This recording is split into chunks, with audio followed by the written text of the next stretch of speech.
નમસ્કાર મિત્રો, તો આજે આપણે આવી ગયા છીએ ભગવાન શ્રી કૃષ્ણની નગરી એટલે કે દ્વારકા. તો આજે આ વિડીયોમાં આપણે દ્વારકા તથા તેના આજુબાજુના બધા સ્થળોની મુલાકાત લેશું. તો મિત્રો, આ તરફ છે ગોમતી ઘાટ અને સામે છે દ્વારકા મેઇન મંદિર. તો અહીંયા શ્રી ગોમતી માતાજીને વસ્ત્ર અર્પણ વિધિ ચાલી રહી છે.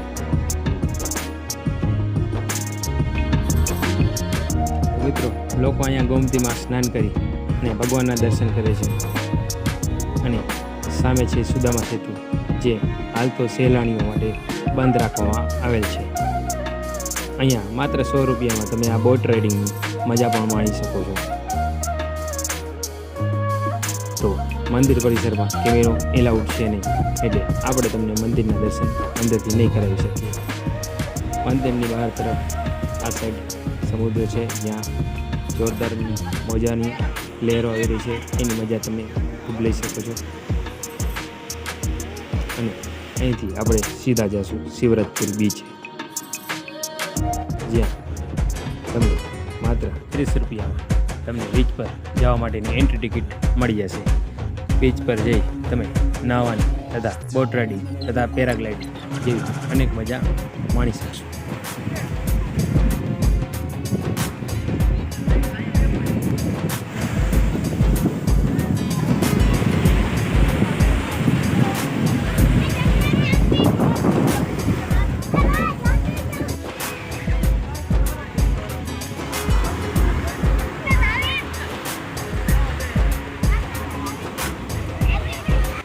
તો મિત્રો, બીચની મજા માણી આપણે અહીંથી જાશું સીધા નાગેશ્વર મહાદેવ. ગુજરાતમાં 2 જ્યોતિર્લિંગ આવેલ છે, જેમાંનું એક છે સોમનાથ મહાદેવ અને બીજું આ છે નાગેશ્વર મહાદેવ. આ મંદિરના પુનર્નિર્માણનો શ્રેય જાય છે શ્રી ગુલશન કુમારને, જેણે આ મંદિરનું પુનર્નિર્માણ કરાવ્યું અને મહાદેવની 85 ફૂટ ઊંચી પ્રતિમા બનાવી.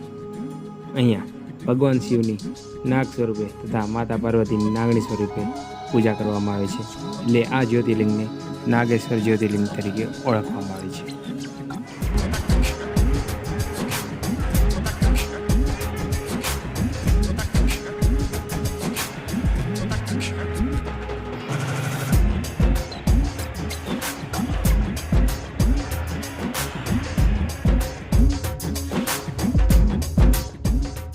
મિત્રો, આ છે ભગવાન શંકરની 85 ફૂટ ઊંચી પ્રતિમા, જ્યાં લોકો ફોટા પાડે છે તથા સેલ્ફી લે છે. અને આપણે અહીંથી જાશું સીધા ગોપી તળાવ અને દર્શન કરીશું ગોપીનાથ ભગવાનના.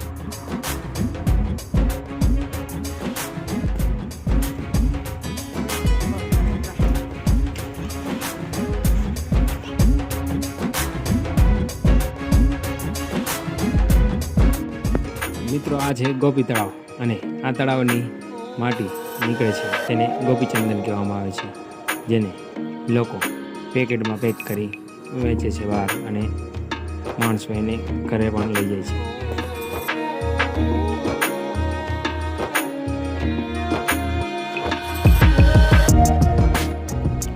તો મિત્રો, અહીંથી આપણે સીધા જઈશું બેટ દ્વારકા. પહેલાં બેટ દ્વારકા જવા માટે તમારે હોડિયામાં બેસી જવું પડતું, પણ હવે સુદર્શન સેતુ બની ગયો છે, એટલે તમે સીધા જ બેટ દ્વારકા જઈ શકો છો. તો ફાઇનલી મિત્રો, આપણે પહોંચી ગયા છીએ સુદર્શન સેતુ ક્રોસ કરીને બેટ દ્વારકા. ત્યાં પાર્કિંગની ફૂલ સુવિધા છે.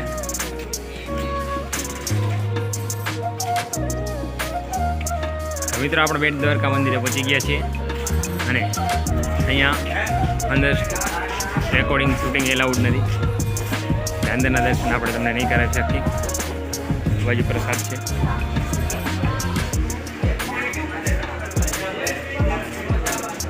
અને આ તરફ તમે તમારા મોબાઈલ જમા કરાવી શકો છો.